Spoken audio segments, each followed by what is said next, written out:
할렐루야. 우리 하나님의 은혜가 우리 모두에게 충만하게 임하시기를 간절히 기도합니다. 하버드 대학 의과대학 정신과 로버트 윌딩어 교수라고 하는 분이 사람이 무엇이 사람을 행복하게 하고 건강하게 하는지에 대해서 남자 724명의 일생을 추적해서 연구를 했다고 합니다. 그 결과 행복은 부나 성공, 명예 혹은 열심히 노력하는 데 있지 않았다고 합니다. 바로 좋은 인간관계가 그 사람의 행복과 불행을 결정했다고 합니다. 그렇다면 좋은 인간관계는 어떻게 맺어갈 수 있는 것일까요?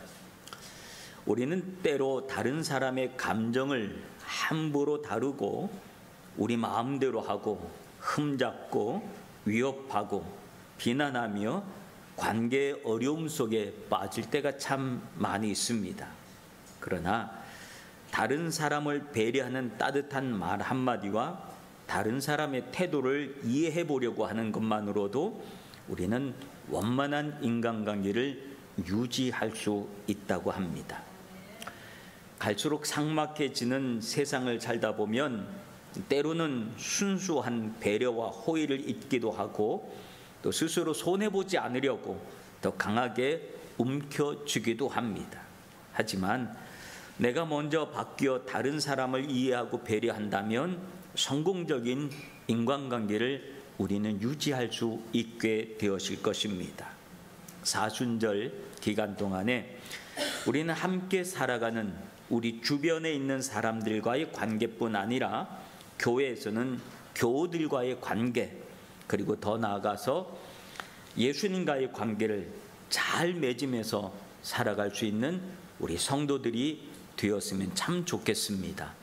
이것이 사순절을 살아갈 우리 성도들의 삶의 모습인 줄로 믿습니다. 오늘 본문의 이야기는 예수님께서 갈릴리에서 예루살렘으로 가시기 위해서 사마리아라고 하는 한 동네를 통과하는 문제를 앞두고 일어난 일입니다. 근데 이 예수님께서 사마리아 이 성, 이 마을을 통과하시는 일을 오늘 본문에 보면 굉장히 신중하게 이 문제를 다루시고 있는 모습을 봅니다. 왜냐하면 예수님이 왜 사마리아 이 마을로 들어가는 것을 신중하게 했는가 하면 유대인이 사마리아 이 마을로 들어가는 것은 모험이기도 하고 사마리아 사람들의 상처를 건드리는 그런 일이기도 하고 사마리아 사람들 입장에서는 모욕적인 일이기도 하기 때문에 그렇습니다. 왜냐하면 사마리아 사람들은 무엇을 가지고 있었냐면 상처라고 하는 것을 가지고 있었습니다.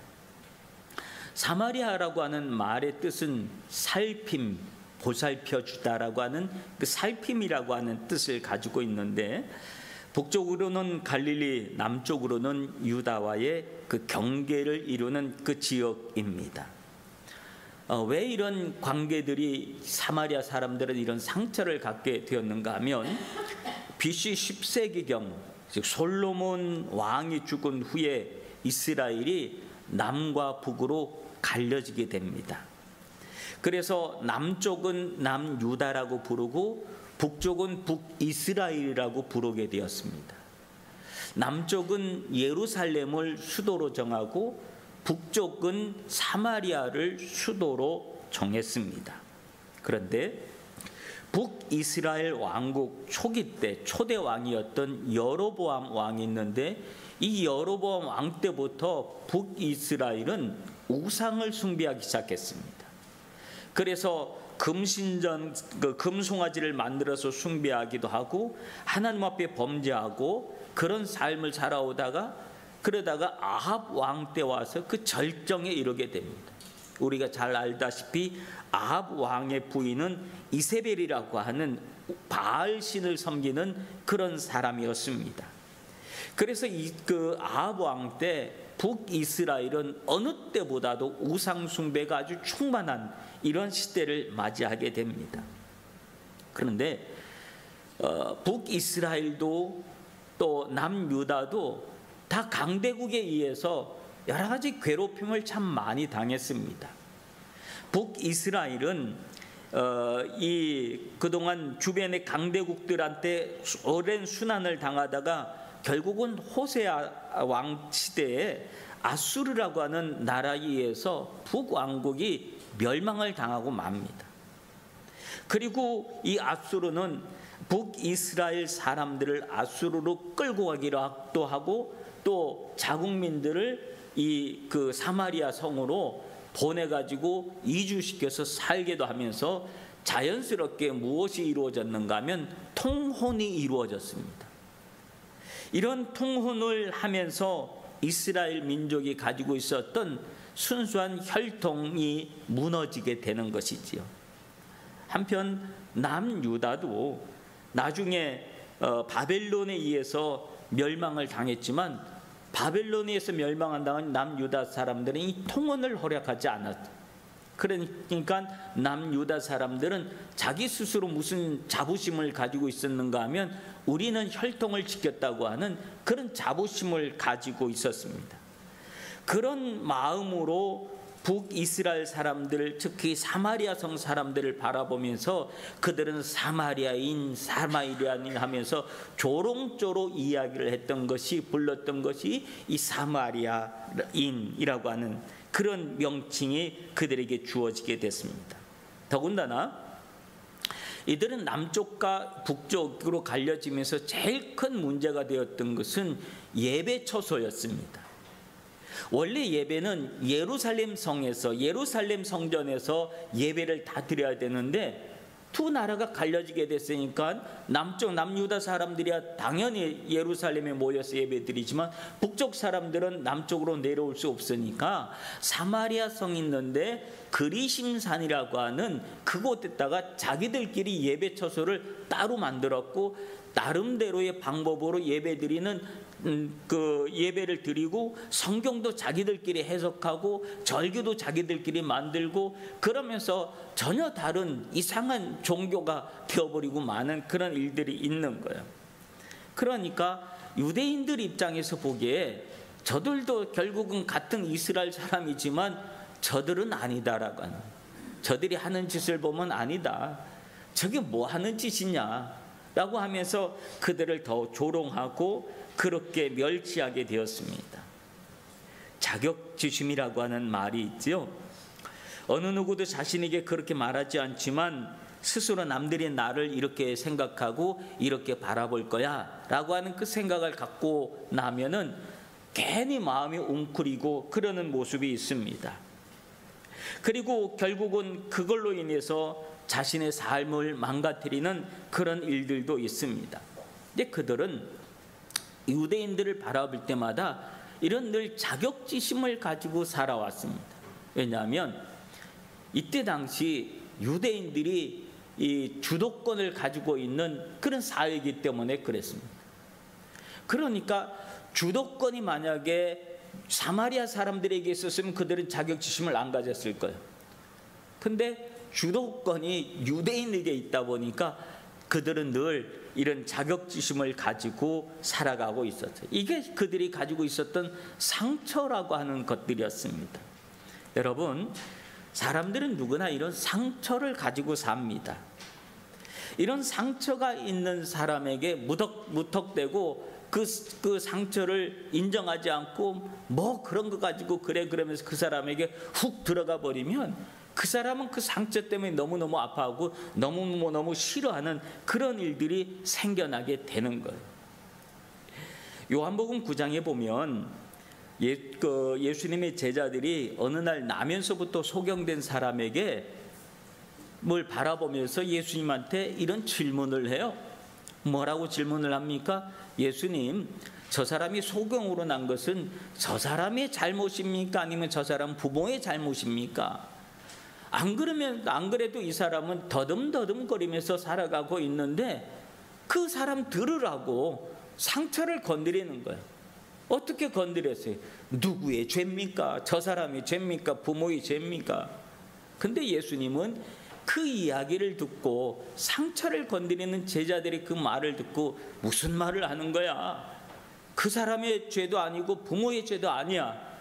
그 사람에게서 하나님께서 하시고자 하는 일을 나타내려고 저 사람이 저렇게 된 거야 라고 하면서 그 나면서부터 소경된 사람의 마음을, 상처를, 아픔을 쓰다듬어 주고 있고 보듬어 주고 있고 이해해 주고 있고 감싸 주고 있는 그런 예수님의 모습을 볼 수가 있습니다. 여러분, 우리도 살아가면서 내가 어떨 때는 상처받은 사람일 수도 있고 어떨 때는 상처받은 그 누구일 수도 있습니다. 상처받은 그 누구에게 우리가 그 받은 상처를 생각하지 않고 내 마음대로 내 방식대로 그 사람에게 계속 접근해 가면 그 사람은 더 큰 상처로 우리를 더 크게 거부할지도 모른다라고 하는 사실. 그러므로 상처를 받은 사람을 잘 보듬어 줄 수 있는 여러분들이 되시기를 바랍니다. 예수님은 상처를 잘 보듬어 주시는 분이셨다라고 하는 거예요. 오늘 본문에 보면 예수님께서 그 성에 들어가시기 전에 사자들을 먼저 보냈다고 얘기합니다. 제자들을 바로 보낸 것이 아니라 사자를 보냈다고 하는데 그 사자는 어떤 역할을 하는 사람이냐 하면 그 질문을 가지고 상대방에 가서 그 이야기를 하고 난 다음에 그 답을 가지고 오는 사람을 사자라고 얘기하는 거예요. 근데 예수님이 제자들을 바로 보내지 않고 사자를 보냈다고 하는 것은 상대방의 의향을 물어보겠다고 하는 거죠. 그래서 그 사자가 먼저 들어가서 사마리아 성 사람들한테 들어가서 지금 예수님이 예수라고 하는 분이 이 동네를 지나가려고 하는데 여러분들이 좀 길을 만들어줬으면 좋겠습니다. 아니면 숙식의 문제가 혹시 거기서 해결할 수도 있으니 그 문제를 좀 해결했으면 좋겠습니다 라고 하면 여러 가지 질문을 가지고 갔겠지요. 근데 가지고 온 대답의 내용이 무엇입니까? 거절이었습니다. 안 돼, 못 들어와. 이렇게 거절을 당한 거예요. 여러분, 오늘 예수님이 이 사마리아 이 마을로 지나가려고 하는 이유가 어디에 있었습니까? 그 이유는 오늘 성경 본문에 보면 예수님께서 승천하실 기약이 참해라고 하는 말씀이 있습니다. 이 말은 무슨 말이냐 하면 승천하실 기약, 승천은 언제 이루어진 거예요? 그 앞에 예수님이 부활하시고 난 다음에 이야기예요. 그 부활이 있기 전에는 무엇이 있었던 거예요? 십자가의 죽으심이 있었단 말이에요. 그러므로 그 십자가의 죽음은 우리의 죄를 용서해 주시기 위해서, 즉 인류를 구원하기 위한 예수님의 발걸음이었음에도 불구하고 예수님은 거절을 당했다라고 하는 거예요. 근데 거절의 이유가 어디에 있다고 하냐면 오늘 53절에 보면 예수께서 예루살렘을 향하여 가시기 때문에 그들이 받아들이지 않았다라고 하는 거예요. 이 말은 무슨 이유 때문에 거절한 거냐면 예배 처소 때문에 거절을 당했다고 합니다. 지금 사마리아 성 사람들은 예배 처소가 어디라고 생각하는 거예요? 그리심산이 예배 처소라고 생각하는데 유대인들은 거기는 아니야, 예루살렘에서 예배를 드려야 돼, 이렇게 서로 의견이 다른 이런 상황 속에 놓여져 있는 거잖아요. 근데 이런 상황 속에서 예수님이 자기네 땅을 밟고 그리고 예루살렘으로 간다라고 하는 말은 자기네들 마음에서는 받아들일 수 없는, 인정할 수 없는 그런 일이었기 때문에 거절했다라고 하는 거예요. 인류를 구원하기 위한 그 발걸음이지만 예수님은 거절을 당했습니다. 여러분, 우리가 이 말씀을 듣고 난 다음에, 이 거절을 듣고 난 다음에 주목할 것은 제자들의 태도입니다. 오늘 54절에 보면 제자들이 어떤 태도를 보였습니까? 제자 야고보와 요한의 일을 보고 이르되 주여 우리가 불을 명하여 하늘로부터 내려 저들을 멸하라 하시기를 원하시나이까. 제자들은 화가 막 난 거예요. 화가 얼만큼 났어요? 예수님, 우리 하늘에서 불을 내려서 예수님을 방해하는 저놈들 다 불살라 죽여버릴까요? 이런 말을 한 거예요. 제자들은 왜 이런 말을 했을까요? 제자들은 전부 다 유대인들이었거든요. 유대인이라고 하는 우월감을 가지고 있었거든요. 그런 우월감을 가지고 사마리아를 향해서 그래도 나름대로 배려를 하고 그러고 있었는데, 우리의 배려를 이렇게 받아들여? 저런 나쁜 놈들이 있나? 저런 괘씸한 놈들이 있나? 예수님, 우리 저것들 다 불태워 버릴까요? 제자들이 이렇게 이야기를 했다고 합니다. 여러분, 우리가 이런 우월감을 가지고 있을 때가 있습니다. 살아가면서 어떨 때는 민족적 우월감을 가질 때도 있고요, 인종적 우월감을 가질 때도 있고요, 신분적 우월감을 가질 때도 있고요, 어떨 때는 영적인 우월감을 가질 때도 있습니다. 이런 우월감을 가지고 상대방에게 내가 무엇인가 마음을 큰 마음 써가지고 배려를 했는데 그 배려가 거부당했다고 생각하면 그 우월감은 곧바로 무엇으로 변하는가 하면 분노로 변한다. 내가 이렇게까지 배려를 해줬는데 네가 어떻게 그렇게 나올 수가 있어? 한번 두고 보자. 이렇게 될 수 있다라고 하는 사실. 우월감을 가지려고 한다면 예수님처럼 큰 우월감을 가질 수 있는 분이 누가 있겠습니까? 그러나 예수님은 우월감 속에서 삶을 살지 않으셨어요. 누구보다도 낮은 자리, 누구보다도 더 낮은 자리에서 섬기는 이런 삶을 살아오셨던 그 예수님의 모습인 것을 볼 수가 있습니다. 여러분, 혹시 우리 안에 이런 우월감, 자존심, 또 자부심 이런 것들이 필요하지만 도를 넘어서 있으면 이것이 결국은 우리의 믿음을 방해할 수도 있다라고 하는 사실. 우리가 그런 것들이 있다면 그런 것들을 다 내려놓고 겸손한 삶을 우리가 살아야 할 줄로 믿습니다. 예수님처럼. 예수님은 얼마나 겸손한 자의 삶을 살아오셨습니까? 그 예수님의 겸손한 자의 삶을 우리가 배워야 할 줄로 믿습니다. 그런 우월감 속에 있는 제자들을 보면서 예수님은 어떻게 하셨습니까? 그들을 책망했습니다. 55절 56절에 보면 예수께서 돌아보시며 꾸짖으시고 함께 다른 마을로 가시니라. 제자들을 바라보면서 야단을 쳤다는 거예요. 이놈 자식들 무슨 얘기를 그렇게 하는 거야? 할 말이 따로 있지. 어떻게 그런 말을 할 수가 있어? 그러면서 제자들을 꾸짖으셨다라고 하는 거예요. 여러분, 이런 걸 통해서 알 수 있는 것은 뭐냐면 예수님의 사역이라고 해서 사람들에게 다 환영받고 영광 속에 되어지는 것은 아니라고 하는 사실이에요. 아무리 좋은 일이라 할지라도 사람들이 다 환영하지는 않는다는 사실이에요. 우리가 예수 믿고 살아가면서 만사가 다 형통하는 것만은 아닐 수 있다는 사실이에요. 복음의 길을 살아가는 것이 거부당하는 길일 수도 있다는 사실이에요. 세상으로부터 적대감과 거부와 비협조와 냉대와 조롱과 비난이 우리를 기다리고 있을 수도 있다는 사실입니다. 제자들은 물에는 물로 이에는 이로 이런 마음으로 대했지만 예수님은 오히려 그런 제자들을 책망하시고 그 사마리아 사람들이 가지고 있는 마음의 상처를 건드리지 아니하시는 그런 모습을 볼 수가 있습니다.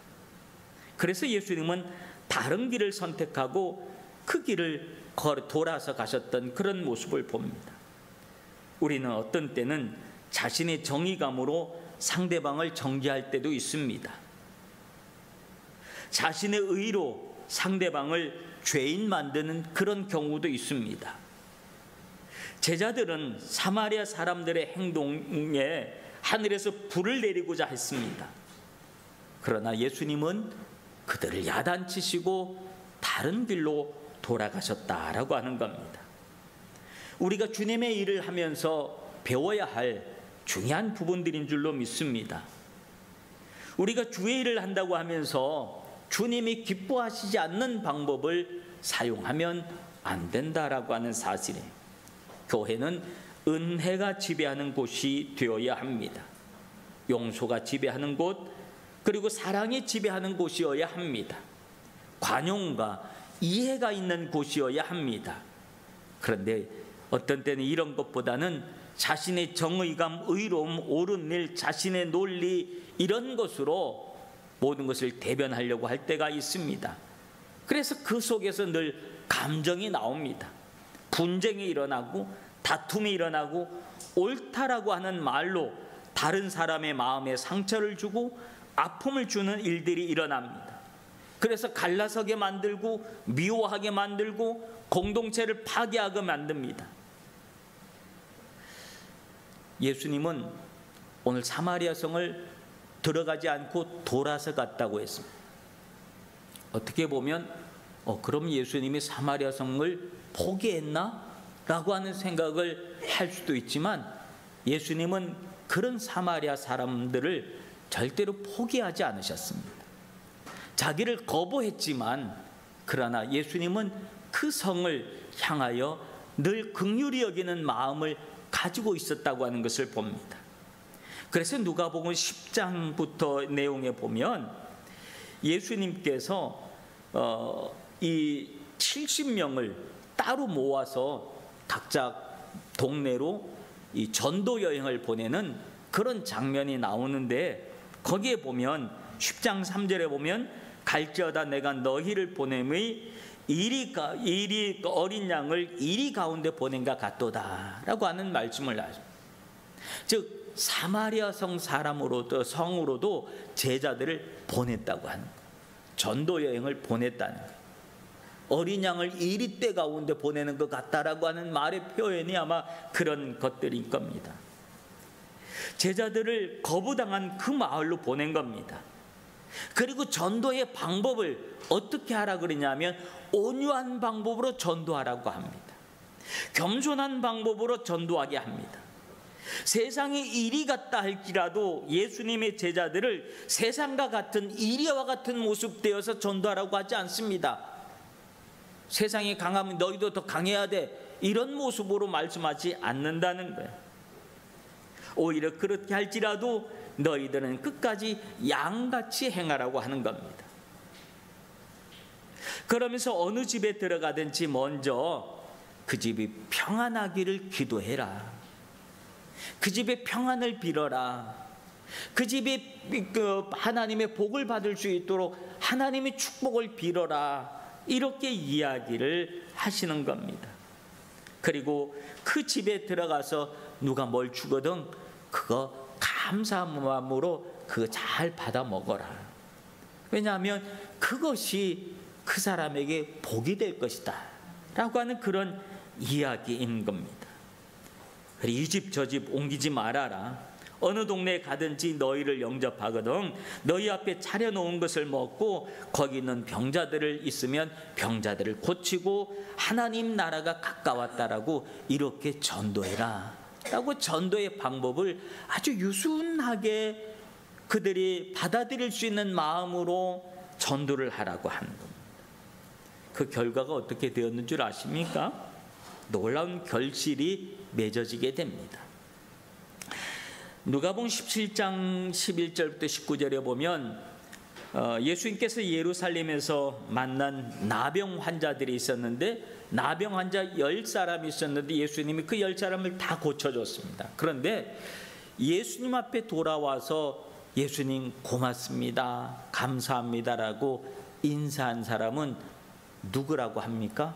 사마리아 성 사람 한 사람밖에 없었다는 거예요. 유대인들은 오지도 않았어요. 사마리아 성 사람만 다시 돌아와서 예수님 앞에 감사의 인사를 했다고 합니다. 사도행전 9장 31절에 보면 그리하여 온 유대와 갈릴리와 사마리아 교회가 든든하여 평안하여 든든히 서가고 주를 경외함과 성령의 위로로 진행하여 수가 더 많아지니라 라고 합니다. 사마리아에 뭐가 생겼다는 거예요? 교회가 생겼다는 거예요. 그리고 그 교회가 성령이 충만해서 부흥해 갔다라고 사도행전에는 기록을 하고 있는 것을 봐요. 예수님은 사마리아 성 사람들을 늘 좋게 말씀을 해주셨습니다. 유대인들은 한 번도 사마리아 성 사람들을 좋게 얘기한 적이 없어요. 다 이상하게 말하고 나쁘게 얘기하고 막 그렇게 얘기했는데, 예수님은 성경을 한번 보면 사마리아 성 사람들을 한 번도 이상하게 말한 적이 없어요. 늘 사마리아 성 사람을 얘기할 때는 선한 사마리아 사람의 이야기, 수가성 여인의 이야기, 예수님께 영광을 돌리는 사마리아 사람의 이야기, 그런 이야기들만, 좋은 이야기들만 예수님이 골라서 또 사람들한테 얘기하고 그랬습니다. 야, 사마리아 성 사람들이 얼마나 착한 줄 아니? 사마리아 성 사람들이 얼마나 좋은 이웃인 줄 아니? 사마리아 성 사람들이 얼마나 진리에 대해서, 하나님을 예배하는 것에 대해서 관심을 가지고 있는 줄 아니? 사마리아 성 사람들이 얼마나 고마움을 가지고 있는 줄 아니? 예수님은 사마리아 성 사람들을 늘 좋게 이야기해 줬다. 사랑하는 성도 여러분, 사마리아 성 사람들은 유대인들에게 멸시를 받고 무시를 받고 있었던 사람들입니다. 그래서 자격지심을 가지기도 있었고 상처 속에 살아가기도 했었지만, 예수님은 그 상처 속으로 들어가셨습니다. 그래서 상처 속에 들어가셔서 그들의 상처를 보듬어 주시고 치료해 주시고 만져주시고 온전하게 해주시고 고쳐주시고 그리고 축복해 주셔서 그들이 건강하게 잘 살아갈 수 있도록 이렇게 은혜를 베풀어 주셨다라고 하는 말씀을 우리는 성경을 통해서 볼 수가 있습니다. 오늘 예수님이 사마리아 길목에서 보여주신 이런 모습처럼 우리도 복음을 들어야 될 영혼들, 특별히 상처받은 영혼들에게 우리가 그리스도의 마음으로 따뜻하게 다가갈 수 있는 우리 모두가 되었으면 참 좋겠습니다. 주님은 그런 우리를 통하여 하나님은 놀랍게 역사해 주시고 그 상처를 치료해 주시고 고쳐주셔서 그들도 하나님의 자녀가 되게 하는 놀라운 은혜를 우리에게 베풀어 주실 줄로 믿습니다. 기도하겠습니다. 상처와 아픔으로 살아가는 사람들의 마음을 그리스도의 마음으로 우리도 돌보며 배려하며 살아가게 하시고 그들의 영혼을 위해서 기도하는 성도들이 되게 하여 주시옵소서. 이 사순절을 통하여 예수님의 마음을 다시 한번 배우고 따르는 믿음의 성도들 되게 하옵소서. 예수님 이름으로 기도하옵나이다. 아멘.